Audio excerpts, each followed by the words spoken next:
Selamat pagi anak-anak.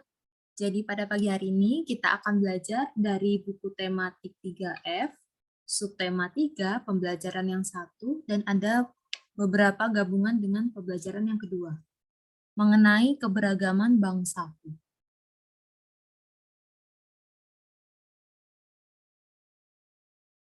Nah, sebelumnya Ibu akan membacakan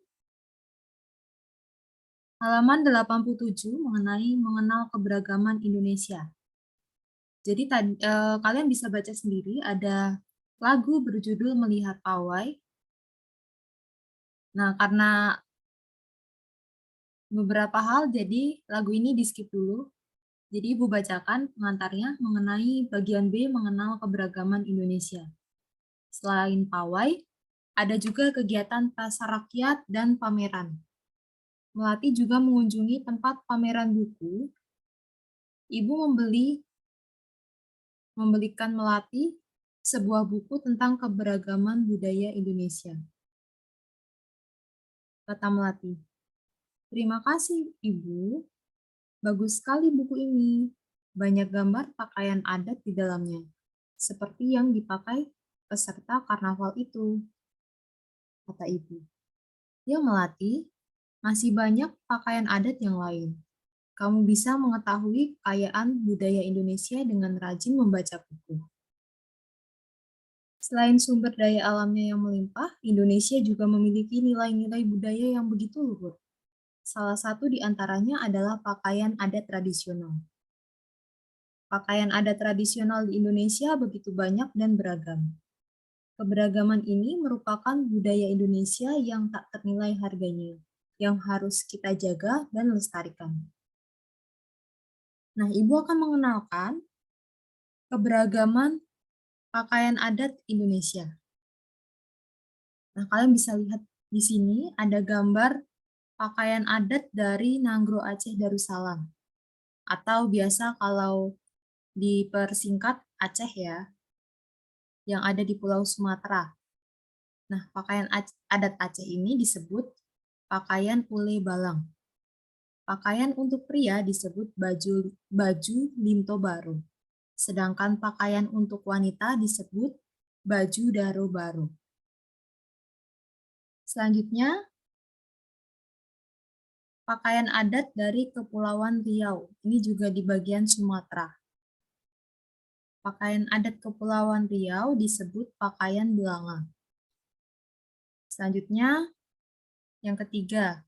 Nah, seharusnya kalian sudah terbiasa ya, ini ada pakaian adat dari DKI Jakarta, yaitu suku Betawi.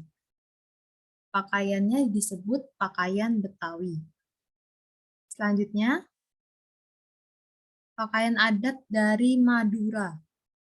Madura itu dekat dengan Jawa Timur, tapi dia pulau sendiri. Nah, pakaian adat Madura disebut pakaian pesaan. Kemudian ada pakaian adat dari Nusa Tenggara Timur atau NTT.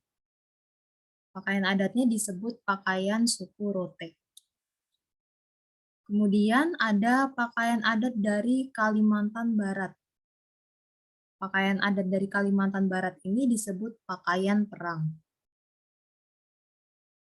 Kemudian ada pakaian adat dari Sulawesi Barat.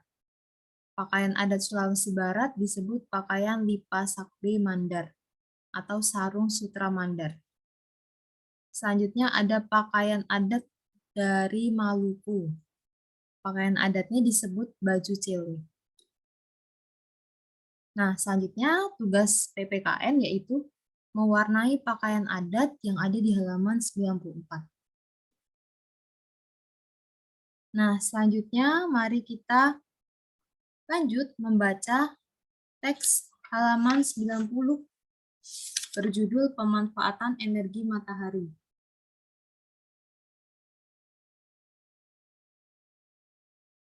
Matahari merupakan sumber energi utama bagi bumi. Energi matahari berupa cahaya dan panas.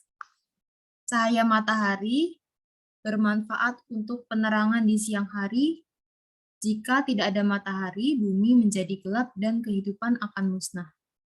Dalam kehidupan sehari-hari, panas matahari dapat dimanfaatkan secara langsung, misalnya mengeringkan pakaian, mengeringkan padi yang baru dipanen, menjemur ikan, dan membantu tumbuhan hijau untuk berfotosintesis.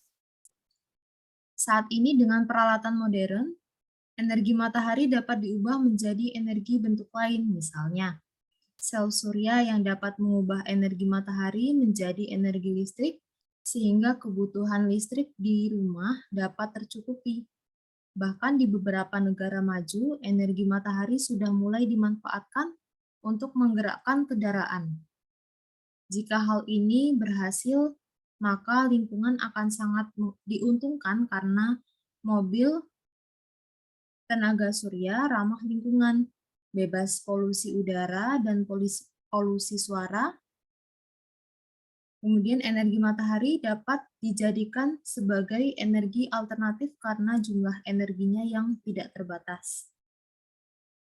Nah, silakan kalian bisa garis bawahi bagian yang penting. Nah, selanjutnya, mari kita bahas pertanyaan halaman 91 berdasarkan teks bacaan berjudul Pemanfaatan Energi Matahari. Nomor 1, apa sumber energi bagi bumi?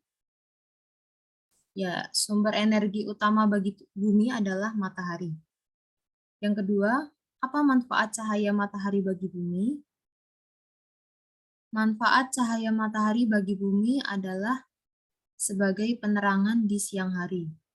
Nomor 3, energi apakah yang terdapat pada matahari? Energi yang terdapat pada matahari adalah energi cahaya dan panas. Nomor 4, apa saja manfaat energi matahari secara langsung? Ya, manfaat energi matahari secara langsung yaitu mengeringkan pakaian, mengeringkan padi yang baru dipanen, menjemur ikan, dan membantu tumbuhan hijau berfotosintesis. Nomor 5, mengapa energi matahari dapat dijadikan sebagai energi alternatif? Karena energi matahari jumlahnya tidak terbatas.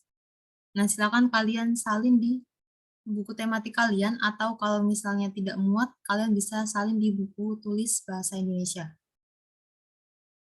Nah, selanjutnya kita bahas lagi halaman 91, bagian D, tentang menyatakan pendapat. Nomor 1, jadi ada pernyataan, yaitu ketergantungan manusia akan energi sangat besar. Tanpa energi, kegiatan manusia akan terganggu. Nah, apa pendapatmu tentang pernyataan tadi? Misalnya di sini Ibu tulis setuju karena untuk melakukan suatu kegiatan manusia memerlukan energi. Sumber energi yang diperlukan manusia berasal dari makanan dan minuman yang dikonsumsi. Nomor 2, sumber energi yang tidak dapat diperbarui seperti minyak bumi akan cepat habis bila kita tidak menghematnya. Misalnya di sini pendapat Ibu setuju karena jumlah minyak bumi terbatas dan membutuhkan ribuan tahun untuk mendapatkannya. Maka harus dihemat dalam pemakaiannya. Nomor 3, pernyataannya kita dapat menghemat minyak bumi dengan cara berjalan kaki. Tidak perlu naik kendaraan jika tujuan kita hanya dekat. Pendapat saya, setuju karena dengan berjalan kaki dapat mengurangi pemakaian bensin sebagai bahan bakar kendaraan. Nah, ini karena pendapat, sebenarnya kalian bisa memilih setuju atau tidak setuju. Yang penting kalian tetap menuliskan alasannya. Misalnya setuju karena apa, kalau tidak setuju karena apa. Nah, selanjutnya nomor 4, energi matahari sangat bermanfaat bagi makhluk hidup di bumi. Pendapat saya, setuju bahwa kelangsungan kehidupan manusia, hewan, dan tumbuhan sangat bergantung pada ada tidaknya energi matahari. Matahari merupakan sumber energi panas dan cahaya terbesar di alam semesta. Kemudian yang nomor 5, kita bisa memanfaatkan energi matahari sebagai energi alternatif. Pendapat saya setuju karena energi matahari yang tersedia jumlahnya tidak terbatas dan mudah diperoleh. Maka energi matahari dapat dijadikan pengganti minyak bumi. Nah, silakan kalian bisa tulis di buku tematik kalian sebagai contoh cara mengerjakannya. Kalian bisa mengisi dengan yang lain, maksudnya jawaban kalian sendiri, atau bisa menuliskan jawaban Ibu di buku tematik kalian. Nah, selanjutnya kita langsung ke halaman 97.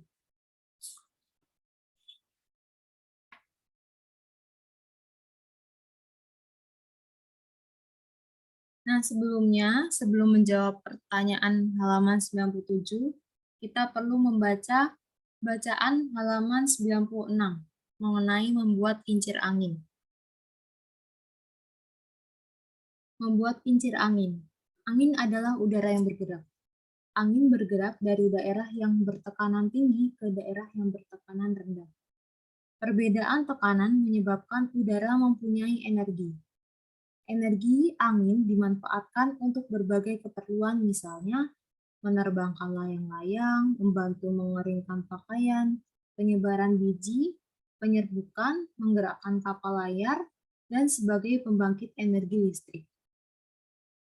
Di negara Belanda, angin dimanfaatkan untuk menggerakkan kincir angin.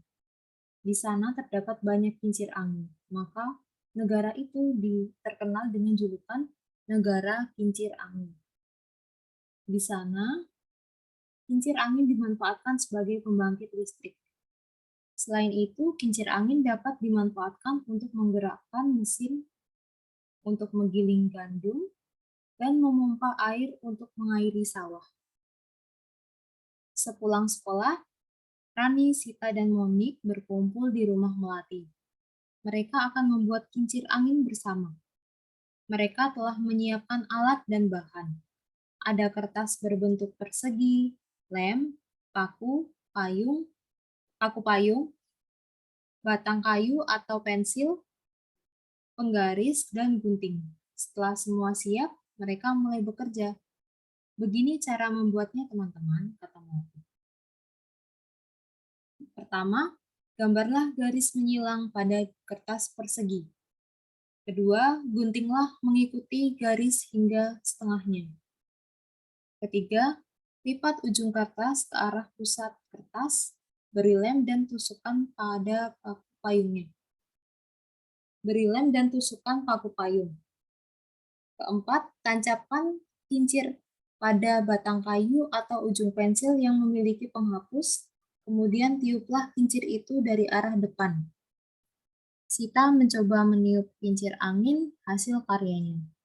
"Hore, aku berhasil berputar," kata Sita dengan gembira. Rani dan Monik tak mau ketinggalan. Kincir mereka juga berhasil berputar. Sekarang mereka sudah mengerti cara membuat kincir angin dari kertas. Kemudian mari kita membahas halaman 97. Nomor 1, disebut apakah udara yang bergerak? Ya, udara yang bergerak disebut angin. Nomor 2, dari manakah angin bergerak? Ya, angin bergerak dari daerah bertekanan tinggi ke daerah bertekanan rendah. Nomor 3, apa yang menyebabkan angin mempunyai energi? Yang menyebabkan angin mempunyai energi adalah adanya perbedaan tekanan. Nomor 4, mengapa Belanda diberi julukan negara kincir angin? Belanda diberi julukan negara kincir angin karena di negara Belanda banyak kincir angin. Nomor 5, apa saja manfaat energi angin bagi manusia? Manfaat energi angin bagi manusia yaitu menerbangkan layang-layang, membantu mengeringkan pakaian, penyebaran biji, penyerbukan, menggerakkan kapal layar, dan sebagai pembangkit energi listrik. Nomor 6, siapa yang berkumpul di rumah Melati? Anak-anak yang berkumpul di rumah Melati adalah Rani, Sita, dan Monik. Nomor 7, kapan Rani, Sita, dan Monik berkumpul di rumah Melati? Rani, Sita, dan Monik berkumpul di rumah Melati setelah pulang sekolah. Nomor 8, apa yang akan Melati dan kawan-kawan buat? Yang akan Melati dan kawan-kawan buat adalah kincir angin. Nomor 9, apa saja alat dan bahan yang digunakan untuk membuat kincir angin? Alat dan bahan yang digunakan untuk membuat kincir angin adalah kertas berbentuk persegi, lem, paku payung, batang kayu atau pensil, penggaris, dan gunting. Yang terakhir, nomor 10, apa yang harus dilakukan setelah kertas persegi digaris menyilang?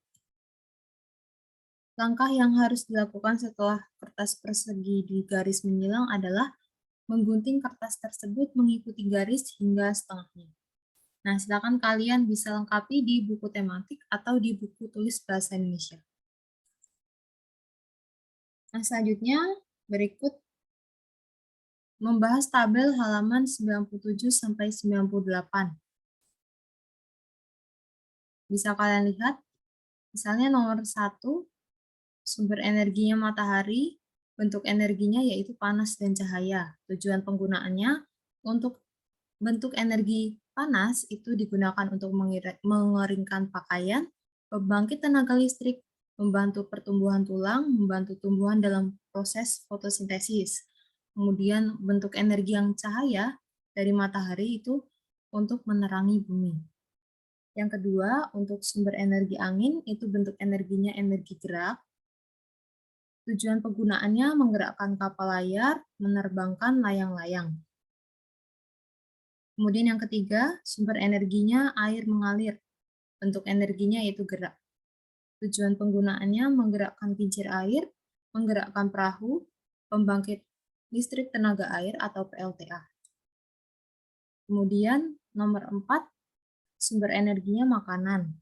Bentuk energinya yaitu kimia. Tujuan penggunaannya energi bagi manusia melakukan aktivitas. Nomor 5, sumber energinya baterai. Bentuk energinya kimia. Tujuan penggunaannya dapat diubah ke bentuk energi listrik, misalnya senter. Kemudian nomor 6, sumber energinya listrik.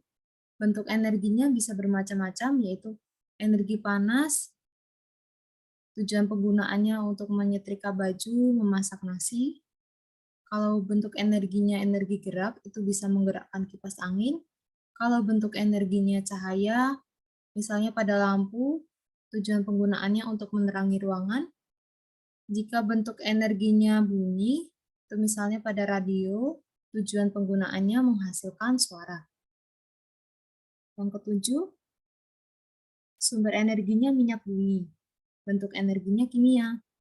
Tujuan penggunaannya bahan bakar kendaraan. Kemudian nomor 8, sumber energinya kayu bakar. Bentuk energinya kimia. Tujuan penggunaannya memasak. Kemudian sumber energinya gas LPG. Bentuk energinya kimia. Tujuan penggunaannya sebagai bahan bakar rumah tangga. Nomor 10, sumber energinya bensin. Bentuk energinya kimia. Tujuan penggunaannya bahan bakar mobil dan sepeda motor.